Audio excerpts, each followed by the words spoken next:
All right, boys and girls, welcome back. Brand new Take Aim podcast. And this week I have Blake Garrett on with me, and Blake shares some of his best tips for shed hunting. Super excited to have Blake on. It's been a minute, so always exciting to talk with him. But Blake's actually up in South Dakota at the moment doing some coyote hunting. But we cover a bunch of tips in this episode on how to become a better shed hunter. So it's that time of year. It's 1st of March. Most of the deer are just about dropped, will be dropping here in the next week or two, so get out and do some shed hunt. Hope you guys enjoy the show as always.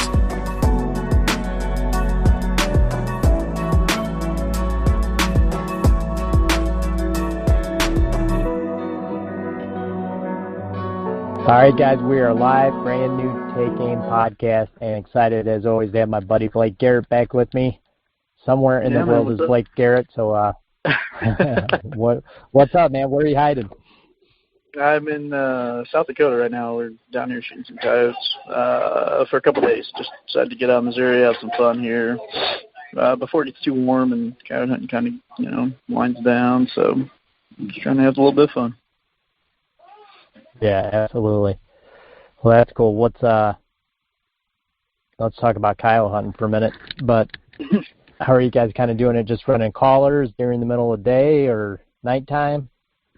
Yeah, no, it's all daytime stuff. Just pretty much, starting at daylight and then running through the day and just kind of, we change up some tactics as we get to the middle part of the day. As those coyotes go and lay up, usually find some thick stuff. Or out here, a lot of times you're laying out in the open, but just kind of some taller grass. But it's sort of pretty rough country here, so it's just about getting around on them without them seeing you get in there, and then just running electric collars, mouth calling a little bit. And we've had pretty good success on just about everything. We played some distress, we played vocals, killed them off of both, and had pairs come in, had singles come in, had 5 come in. It's just all kinds of guys out here, so it's pretty fun. Yeah, that's cool. So who are you hunting with up there? Heath Baker is out here with me from Alpha Dog Down.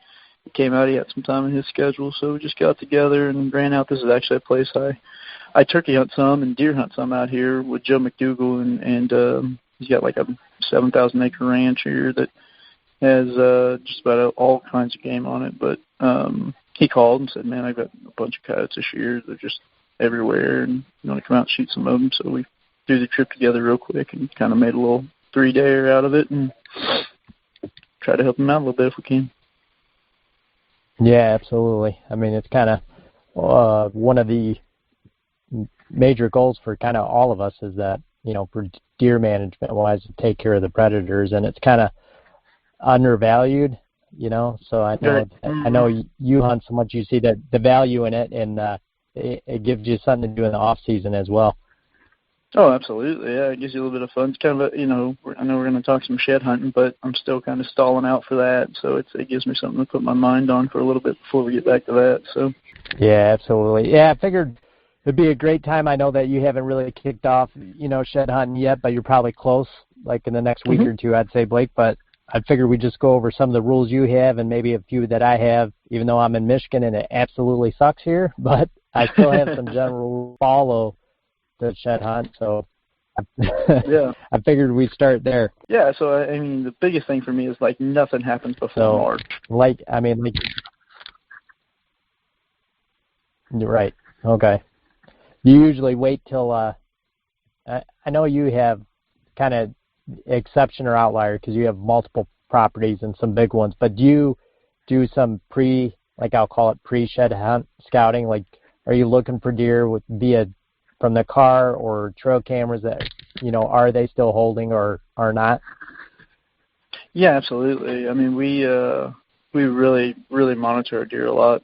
Obviously mobile cameras help that a lot for just up-to-date stuff where we don't have to go in there. But you got to remember that really we're feeding a lot right now. So we're in the farms every 5 to 6 days, dumping feed and redoing that. So it gives us a chance to kind of check the cameras and get a pulse on where the deer are with dropping horns. And, we've seen a big jump in just different farms. You wouldn't think it, but a farm that's 1.5 miles away from another farm.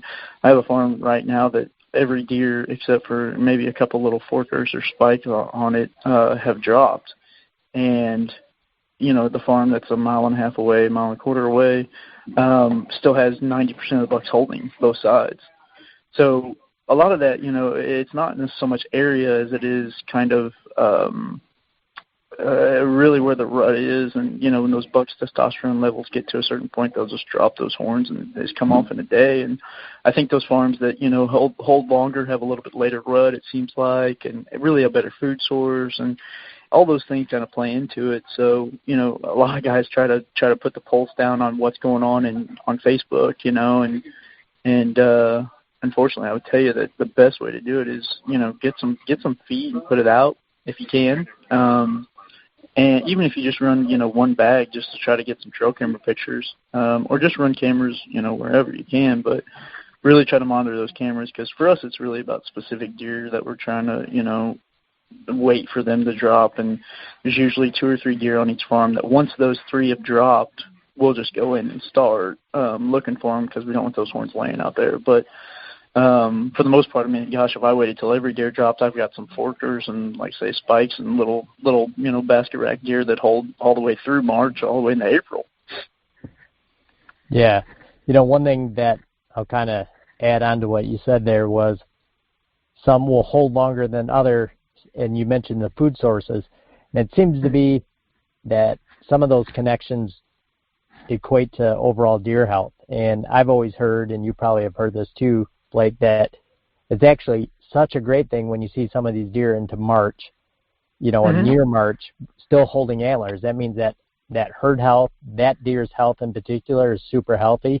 And sometimes that has to do with the ease of food, or being able to maintain food into that diet in these winter months. Yeah, absolutely. Yeah, it's just overall, and we've noticed that the date always pushes back. It's usually like, early February or mid-February on normal farms that we don't feed at all. And then on the farms we're feeding now, it's almost pushed back a whole month, But the deer have a lot less stress, and they hold a lot, they hold their antlers a lot longer when they have a lot less stress and are more healthy, just like you said, so. Yeah, that's exactly it. It's that stress level.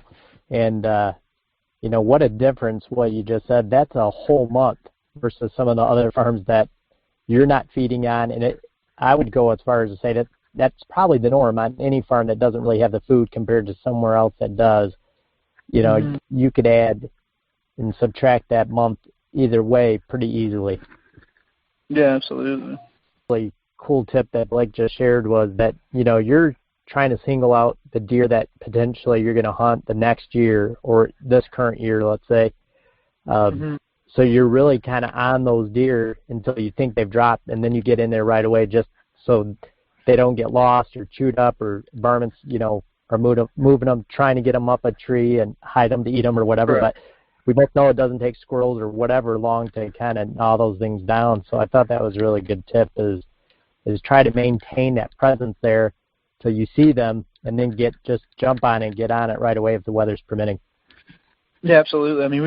I go as far as, me and we talk about the OCD stuff, but I'll go as far as trying to find identifiers for a buck when I get daytime pictures of him. So, my late season pictures of him, I'm going through trying to find what patches of hair are gone, if he's got any markings that are odd on his nose.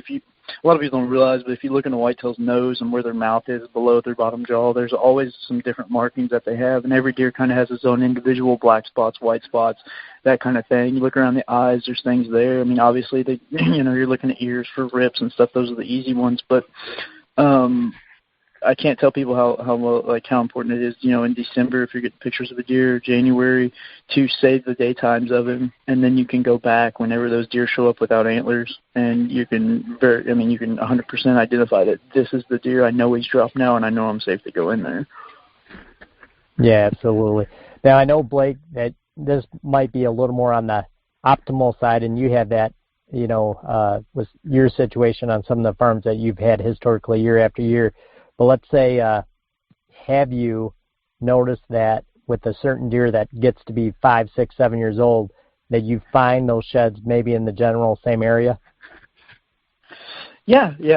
I've had deer that I've found sheds within like 30 yards of each other from year to year for that time of the year. So it's obviously we know their nature's a habit, or creatures of habit for the most part.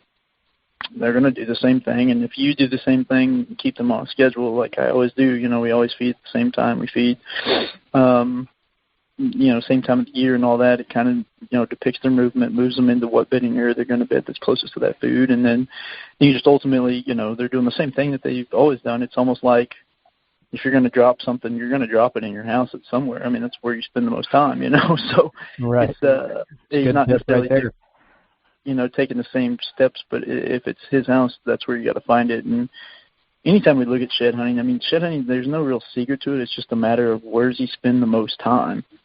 And, you can't control a lot with what a whitetail deer does, but you can control his food. And you can, honestly, if you can hinge cut and stuff, you can even control his bed. But you can, the more you can control in his movement, the more you can really know where those antlers are, and you kind of trim it down to where you're not wasting time walking a bunch of stuff when okay, he's here, to there. And Big Time just dropped a blog that I did with just kind of how I incorporate feeding into it, but really just a matter of, the feeding part just simplifies things, because when we're able to provide a food source in a 20-foot circle that feeds, 50 to 100 deer, it's a great place to start with sheds.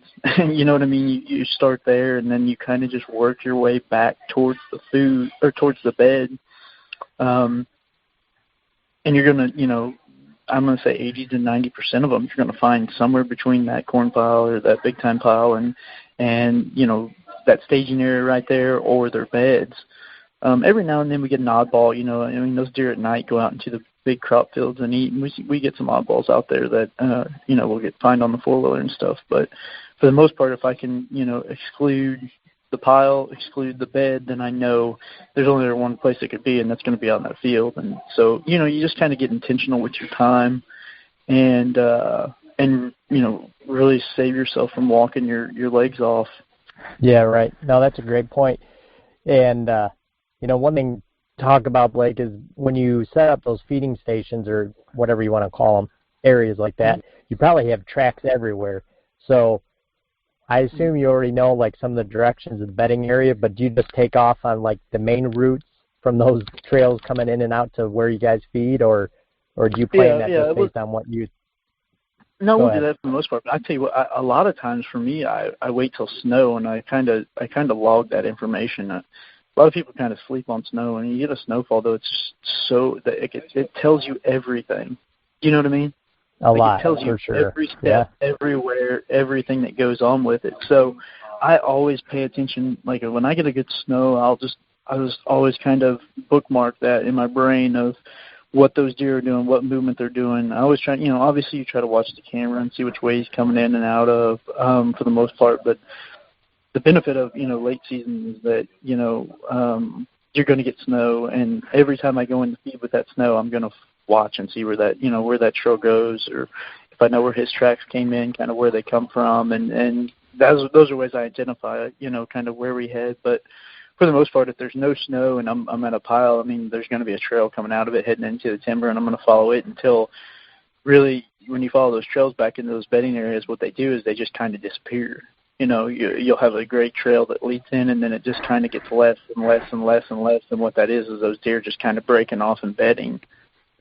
So as you follow it, kind of where that trail ends in the timber is probably where you're going to be, where your bedding's going to be. Yeah. So from there, Blake, let's talk about that for 1 second. As that trail kind of dissipates, what do you look for as far as to say, this is maybe the first set of bedding area that I'm going to investigate, or the second one? How do you identify those? So we just start, realistically just start smashing them as much as you can with just walking and trying to do circles and zigzagging them and kind of working your way back. And it's hard for me to tell you because it's tough. Everyone's different. You know what I mean? Every bedding area is different. I've got some that are super, a lot. We hinge cut, 4 years ago, and there's a bunch of rose bushes in there, and those are kind of, you're just checking pockets that are in there that the deer lay in and trying to just work your way through it. But there's also big ones, that are almost like grass or CRP stuff, and those are going to be ones that we try to get the four-wheeler out of, or really, really, thoroughly zigzag it through. But For the most part, I mean, it's just a matter of locating where that is or where you think that is and just trying to zigzag. And it's just about focusing, kind of narrowing the search and focusing time. Yeah, for sure. Now, do you ever, totally separate from the properties you hunt, Blake, but do you ever just go to, a piece of state land or like a nature preserve type of park that's open to the public and just shed hunt? See, I don't. I know a lot of guys that do. For me, I just the cool part or the takeaway from shed hunting is always the fact of I know the deer and it creates a history with them. Right. So I don't get as much enjoyment out of just walking to find horns, unfortunately. Finding random bone. Yeah. I mean, I know a lot of guys do, and that's awesome, but it's just not. For me, I would use the term of I'm not that mad at them. Like I just don't. Right. Yeah. For the you know what I mean, for the walking and the time and the effort it would take for me to do it, I wouldn't get rewarded, I guess I should say, or wouldn't take away as much as I probably should from it. Yeah, for sure. By any means. So, what would be, Blake, the maybe the easiest shed you've ever found on the farm? Oh, I've had a couple that popped on mobile camera at the pile. Oh, and man. literally I was at home and I was like, yeah, I guess I need to go get that. So the next day I went and drove down and picked it up. But we've had them. I've had them pop on mobile camera, and then I haven't been able to get to them for a couple of days because of the mud. And I've had dogs carry them off. I've had coyotes carry them off. Coyotes lay there and chew on them. All kinds of stuff. So yeah, it's kind of neat to see what a horn actually goes through sometimes because wow, it's pretty unbelievable that we had one that was on camera, and like I said, there was a coyote that came in, laid down, and chewed on it for a while, and then carried it off, and then carried it back on into the camera frame. That's and hilarious. Then a dog came by and carried it off, and we thought it was gone, and I ended up finding it like 15 feet behind the camera. No kidding. The dog just dropped it. Yeah, absolutely. So that would be by far the easiest that you've ever found, but what would be maybe one of the most unique places you found one? I found a couple like hangers, and you see them sometimes. Guys post them on like Facebook and stuff where they'll be in a tree, legitimately like the deer was rubbing the tree, and they just break off or just come off right there. I found a couple of those. I'm trying to think. Found one in a road in Kansas where they were crossing the road and it was laying in the middle of the road. And the other one was actually on the other side of the road and the other side of the fence. I guess he just jumped the fence and then it fell off in the road, and he jumped the other fence and then it fell off. But it gets some oddball spots. I mean, that's the thing you always got to remember is that they can lose them at any point. So it's no surprise that they're not easy to find. You know what I mean? It's just there's just some that you just can't find. No, there is. I mean, and one of the reasons I want to talk to you is you're on the, positive side of the shed hunting equation, but really when you think about it, if you weren't feeding and maintaining what me and you have spoke about like a ritual all the time, it's almost like finding a needle in a haystack. It's exactly that phrase because, like you just said, dogs carry them off, a coyote hits it. I mean, who knows where they could be, or just a random like crossing the road and it fell off his head in the road as maybe he was going to his bed or going to a feed field. Right. Yeah, I'll tell you the most sheds I've found, honestly, is off the four-wheeler. Off the four-wheeler and crops. That's probably the most I've ever found.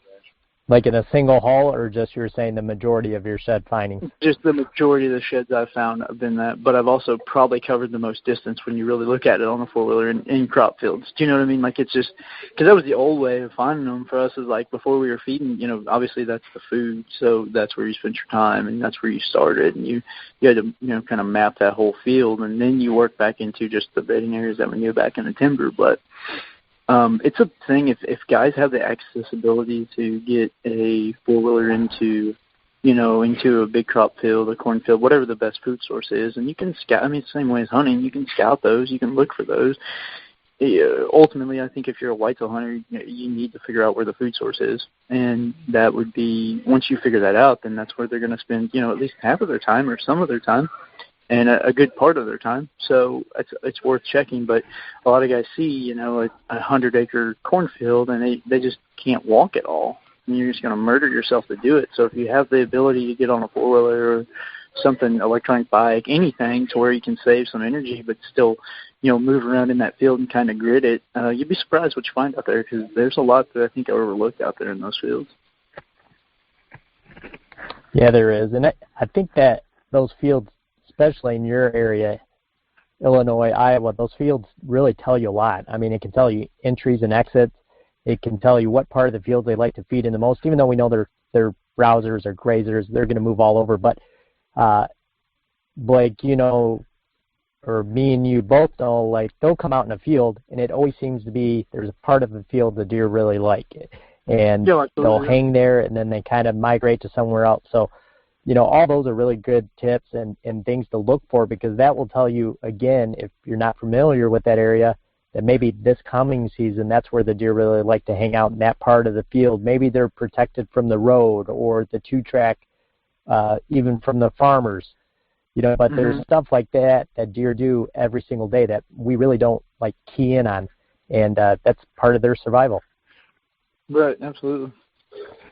So, on the four-wheeler, Blake, do you have any tips for using that to your advantage, or in a big, let's say, a big crop field? Are you just covering maybe the first 50 yards from the edge of the woods, and just? No, I'll zigzag the whole thing. I mean, there's so many apps out there now you can use, like Onyx and stuff, where you can really control it, or just kind of keep an eye on it. But I'll do the whole thing, and you really want to make sure when you're looking, and especially in like a cornfield, you're looking down the rows, not across them. Obviously, you're going to see a lot better, a lot farther, and those sheds are going to stick out a lot more when you look down the rows as opposed to across them. So.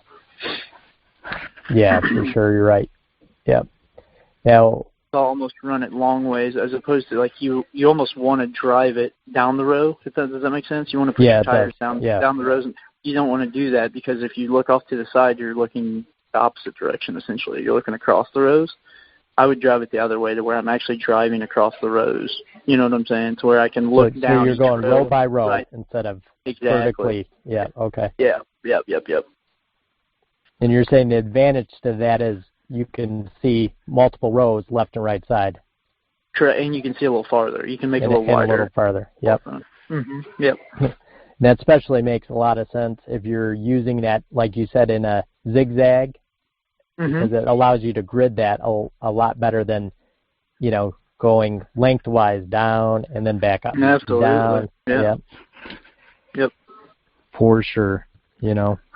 But those are all good tips for sure. And, one thing that, I mean, if you listen to this podcast already, what Blake has said and we've talked about here today is basically make a plan. Like, it sounds like, Blake, that every time you do this, you kind of already have a plan that, like, hey, you're going to hit this today or that today, and there's some sort of method to the madness.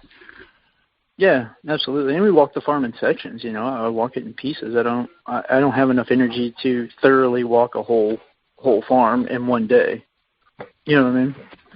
No, it's a lot. It's a lot. I mean, a lot of the bigger ones. I mean, to walk it right, I guess I should say. Like, if you put yourself on a schedule and you don't allow yourself enough time in shed hunting, you hurry. And I've always found out that if I can take my time and do it right, and just not be rushed, I find a lot more sheds that way, because they're not easy to spot. You got to take your time and pay attention to what you're doing, and it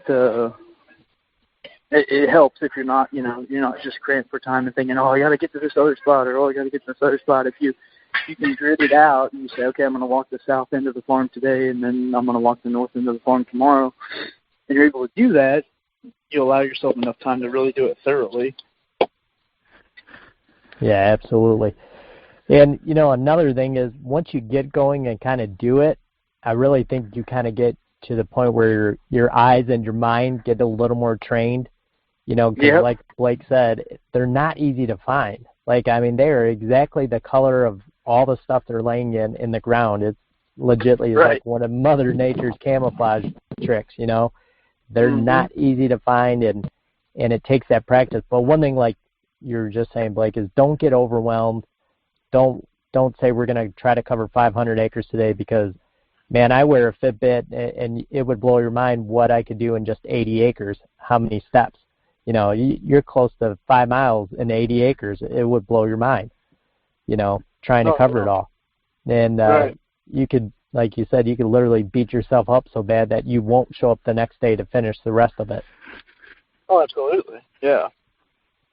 You don't want to do that. Like, it's like anything else. If you're tired and you're out of shape and you're just not going to see as well. You're not, you know what I mean? You're just not going to be as observant. You're going to miss things. You just don't want to be like that. You got to be on your A game when you're out there, because it's a matter of, they're not easy. Nope. No. I've seen many guys walk within 5 feet of a shed and never see it. Yeah, for sure. Yeah. Yeah. And there is something to it too, like, I don't know, genetics and everybody's eyesight. It seems like, I could put as much time and effort and be rested as somebody else who can find 3 in that one day, and I'd find none. Some guys right. some guys are born with like the golden eye for sheds, I swear to God. Oh yeah, absolutely. So, well, one thing before we jump off, Blake, I got one more question I wanted to ask you, but have you ever used or worked with a dog to find sheds? I haven't. I did train a dog. The dog I have now, I did train it to do sheds, and we did blood trailing. And I ran into kind of a problem where she was decent at both, but not really good at both.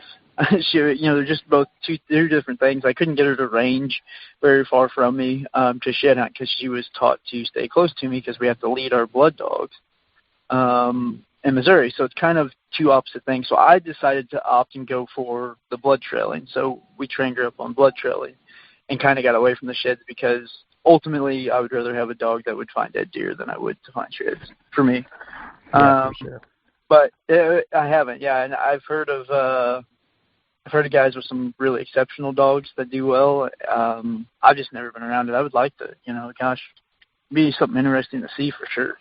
Yeah, I would like to. Just even experience once, because as you know, like, even if you've been on a pheasant hunt or a great waterfowl hunt, it's just neat to see a dog work like that and do what it was trained to do, because they're so faithful at what they were trained to do that it would be probably a riot to be able to shed hunt like that once.